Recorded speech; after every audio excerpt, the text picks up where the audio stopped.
Leading a startup team, whether you're delivering a sugar rush, stocking coffee, or getting a regular delivery of snacks, Office Depot has solutions that fit every startup culture, from getting those first business cards and stationery to ordering fleece pullovers with your new logo.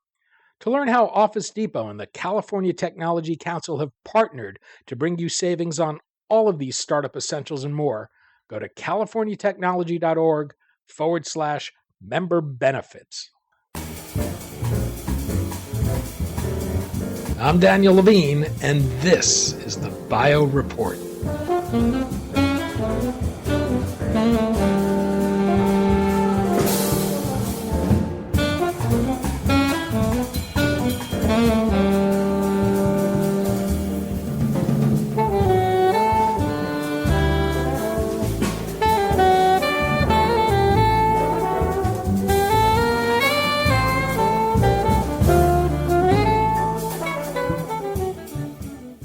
The recent late-stage failure of another high-profile Alzheimer's disease drug candidate is a reminder of the challenges of developing drugs for neurological conditions. These challenges are driven by the fact that there are hundreds of different brain cell types and complex circuits and pathways in the brain that make it difficult to identify the right protein to target to treat a given disease. Cerevance says its proprietary platform overcomes the limitations of most approaches used today to study human brain cells. We spoke to Brad Margus, CEO of Cerevance, about the company's platform technology, how it addresses the challenges drug developers face, and the programs it's advanced to date.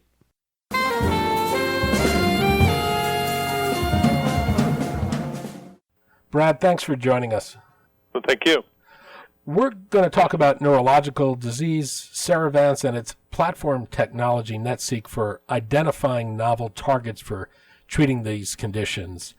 We're having this conversation in the wake of another high-profile phase 3 failure in Alzheimer's disease. Perhaps you can begin by offering some thoughts on the need for new therapies for neurological diseases and whether there's been something fundamentally wrong in the way we've been approaching these conditions.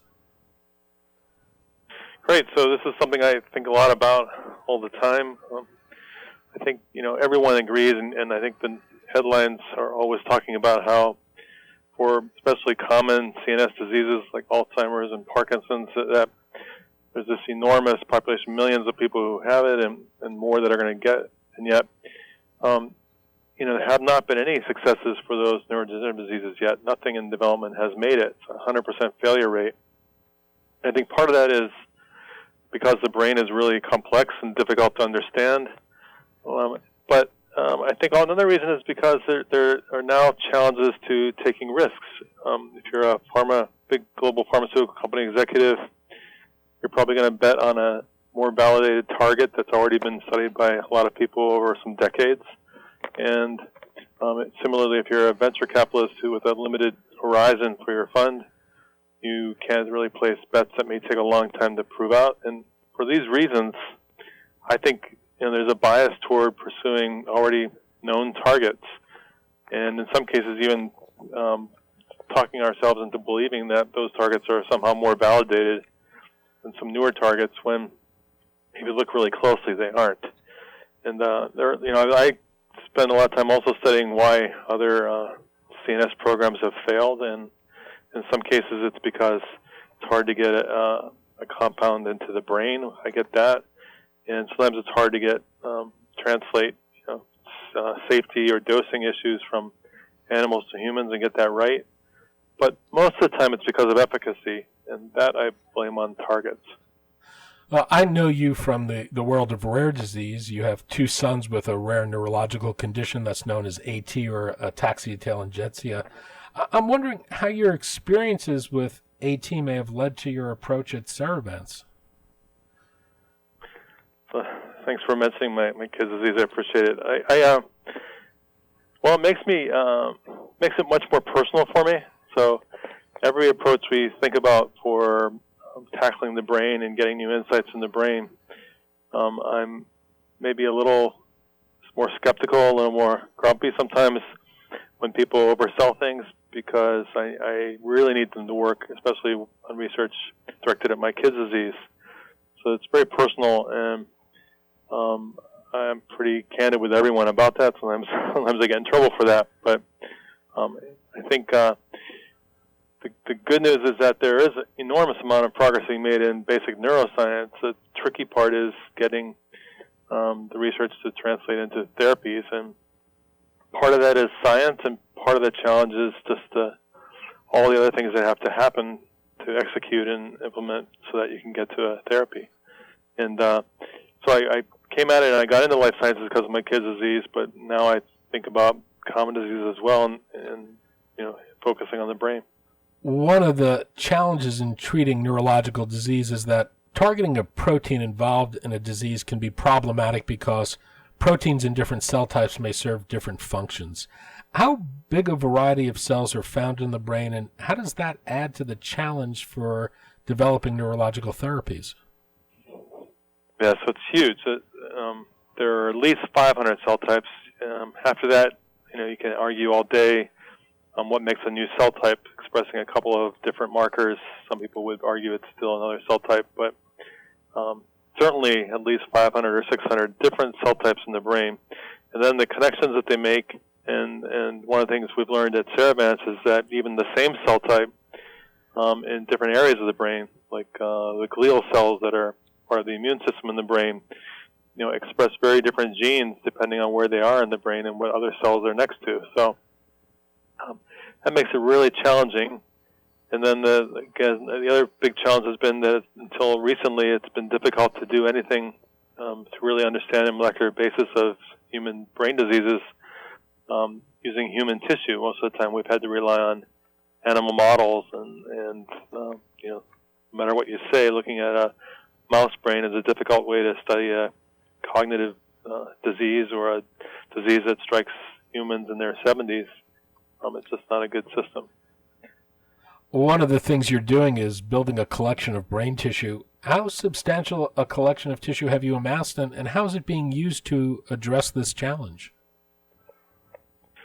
So working with about 11 different partners around the world, we've brain banks. We've now exceeded 5,000 different brain tissue specimens that are all post-mortem tissue samples from donors, and some of those are healthy controls who died for some other reason, and then a lot of them are donors who had a particular neurological or psychiatric disease. And we've learned a lot along the way that quality control isn't the same at every brain bank, and we've had to set up our own systems for registering and the markers that are expressed by different parts of the brain, so we can really determine if what somebody says they sent us is truly that part of the brain. But the reason we're doing it is because we have a new methodology that lets us look really deeply at specific cell types in the brain, and until now that's been difficult. Well, how do other drug developers go about finding targets in the brain, and what's unique about your platform? How is it addressing challenges that might have existed in the previous ways people have approached these problems? So there are so once people figure out that maybe animal studies are going to be limited, the current way that most people try to study brain tissue has been to do something called laser microdissection, where you use a laser to cut a little piece of the brain. Hopefully it's homogeneous and has one cell type, but what people learned was even doing that, you still get a lot of mixed cells together, and they're intermingled, and they're very hard to study. So the current way people try to do it is one of two things. The first is they make stem cells, induced pluripotent stem cells, or iPS cells, from someone's blood or skin. Again, healthy controls as well as people with disease. And once they have these stem cells made, they then use some other tricks to make those cells turn into a type of neuron that seems like it's relevant to that disease. So in the case of Alzheimer's, you might want to try to make it into a neuron that's similar to the kind in the hippocampus, which is very vulnerable in Alzheimer's. The tricky part of it is that as a model system, it's still really artificial. Those cells are growing in a lab dish. They're not inside a living brain all the connectivity and all the metabolic activity going on. On top of that, when you have stem cells that have been differentiated into a type of neuron, although it may start looking like that neuron and may express a few markers, it's really still very embryonic, very early stage. So we would argue it's not that great for studying a disease that, again, doesn't hit people till they're in their 70s or 80s. The other approach that people are now using for studying human brain cells and trying to get a read on specific cell types is something called single-cell analysis, or in some cases, single nuclei analysis, where you're just looking at the nucleus of the cell. And with this method, you usually pluck one cell at a time, and then you pull out the RNA from it and you sequence it. And with that approach, it's expensive and laborious, but you can get the RNA that's expressed or the genes that are turned on in that cell type. The problem we've run into, and we've done both of these approaches, but with single-cell analysis, the problem we ran into is that it's a wonderful approach for finding new markers for a cell type, but it really only detects the top 1,000 or 2,000 genes that are expressed by that cell type. And usually a cell type expresses 10,000 to 12,000 genes. So at Cerevance, we really wanted to get deeper than that and get the whole inventory of every gene that's expressed by that cell type. And to do that, we had to come up with this different technique, which we call NetSeq. You've been able to garner some interesting insights from the early use of the platform. What have you been able to determine about the different cell types, their function, and how age and disease may affect them? Yeah, so the approach we use, NetSeq, allows us to look at a specific cell type at a time. So naturally, there are some really cool things that pop out right away. So the first thing that comes out is we went back and looked at the difference between humans and other animals just to see how much is the world missing if they use animals instead of humans. And so, for example, comparing a bunch of different cell types between humans and mice, we found that, sure, lots of genes are expressed by both species. It's not surprising, we're both mammals. But for every cell type we looked at, there were typically several hundred genes at least that were expressed only by mice, not by humans, and several hundred genes that were expressed only by humans and not by mice. So this isn't just one cell type or the most high-level cell types that are involved in high-level thinking, but even really what we think of as conserved cell types like the Purkinje cells in the cerebellum, the oldest part of the brain. We found some huge differences between humans and mice. The next obvious thing we looked at is just different cell types. So there's some cell types for drug discovery purposes that you'd really like to find differences between, and sometimes it's been really hard. So a good example is in the striatum, which is in the midbrain area that's affected in Parkinson's disease once the dopamine-producing cells die. In the striatum, there are these two types of neurons called medium spiny neurons. They look exactly the same, but one type you really want to change the activity of or activate to treat Parkinson's, and the other ones you don't. So we went looking for targets that were expressed only in the one cell type and not the other, and our platform enabled us to do that. And today we have a phase 1 drug that's actually targeting that target that's really selectively expressed. You mentioned aging, and we've now got samples from people who are from 17 years old to 97 years old, so 8 decades, and we've been able to look across specific cell types at a time to see what changes in gene expression in different parts of the brain as you age. And keep in mind, age is, by far the most associated factor with neurodegenerative diseases like Alzheimer's and Parkinson's. So we wanted to see the changes, and sure enough, you'll see that some cell types change much more dramatically with age than others. We've also compared aging in healthy people to aging in some people with neurological diseases. And for example, in Parkinson's disease, we found that people with Parkinson's disease's cell types seem to be, in terms of a molecular readout, older by maybe 10 or 15 years than a healthy person the same age. Really interesting stuff. We've looked at, I mentioned the same cell type across different brain regions, like the story I mentioned about the microglia and the glias and the glial cells in the brain. we've looked at even in the same brain structure, like that story I told you about the striatum, some things you can see with human tissue you could never see with mice. So the dorsal, the top part of it in the brain, which plays a big role in movement, has very different genes being expressed than the same cell type in the ventral part of the striatum, which is the part of the brain that plays a bigger role in addictive behavior, things like that.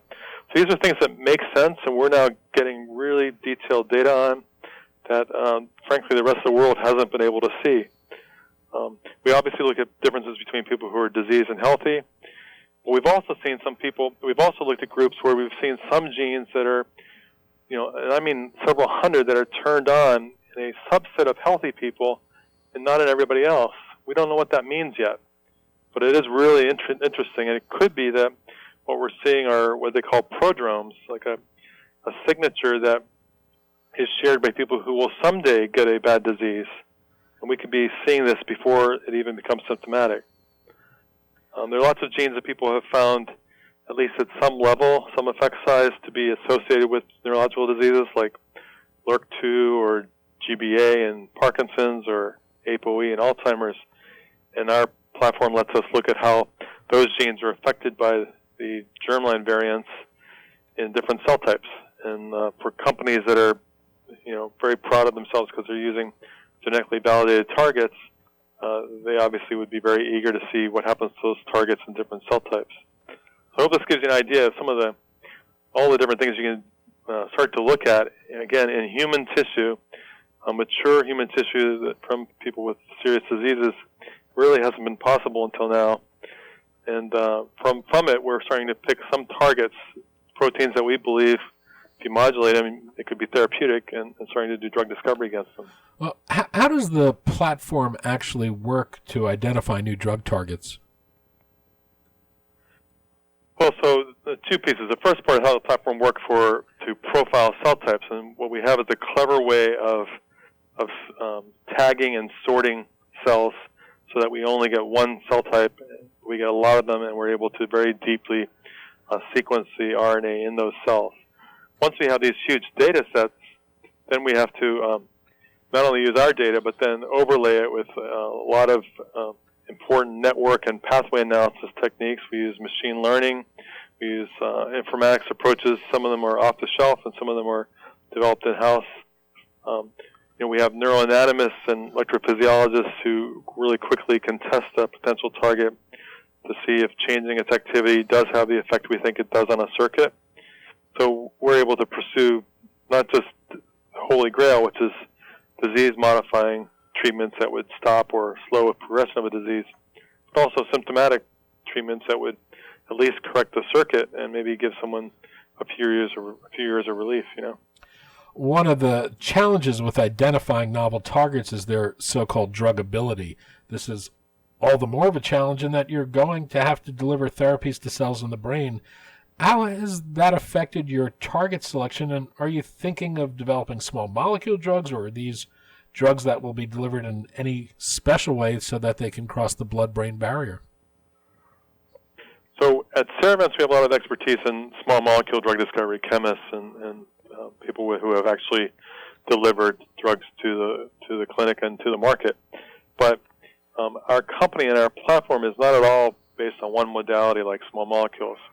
If we come upon a target that maybe it's really challenging or not even tractable with a small molecule, but it's absolutely compelling as a target because it's changed significantly in a disease, or there's a clear understanding you can get to from our data of a mechanistic hypothesis on why treating it would be valuable.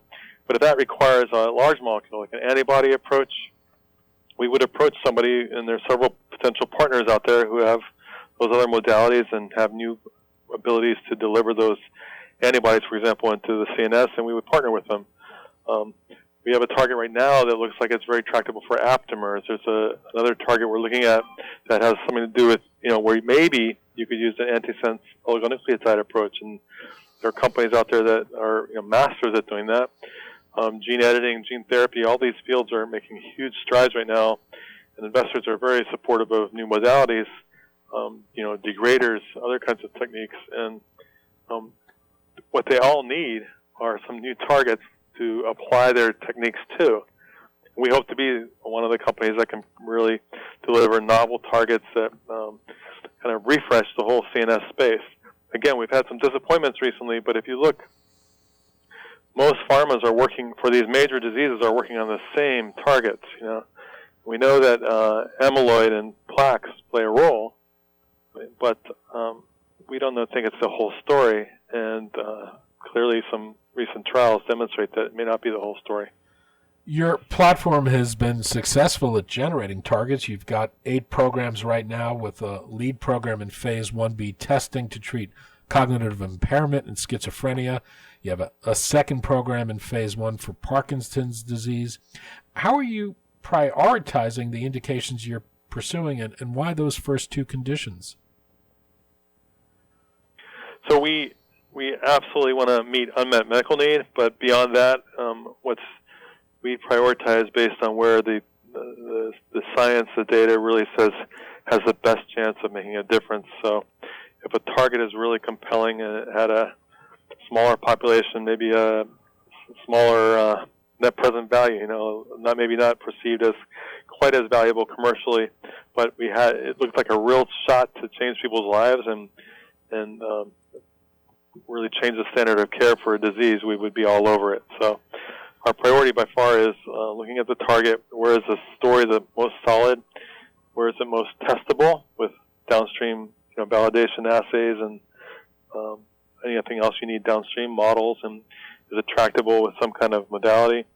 But as long as we can check those boxes, all we care about is that it's real, and we have no interest in doing Me Too therapeutics or incremental improvements to some treatment. One of the challenges a company with a target discovery engine like yours faces is managing the incremental cost of advancing and expanding pipeline.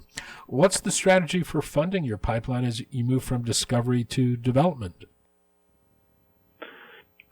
So it's a great question.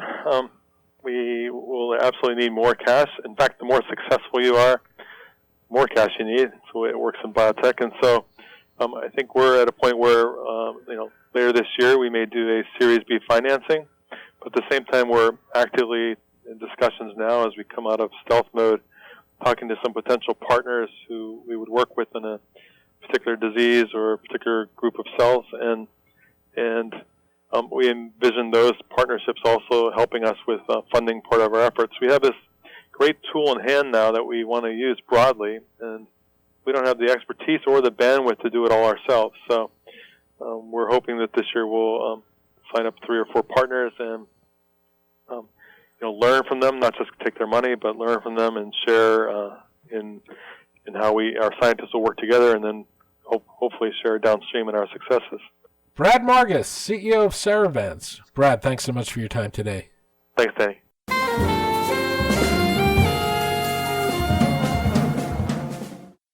Thanks for listening. The Bio Report is a production of the Levine Media Group. To automatically download this podcast each week, subscribe to our RSS feed or through iTunes or other podcast manager. To join our mailing list, go to levinemediagroup.com. We'd love to hear from you. If you want to drop us a line or are interested in sponsoring this podcast, send an email to danny@levinemediagroup.com. Special thanks to Jonah Levine, who composed our theme music, and the Jonah Levine Collective, which performs it.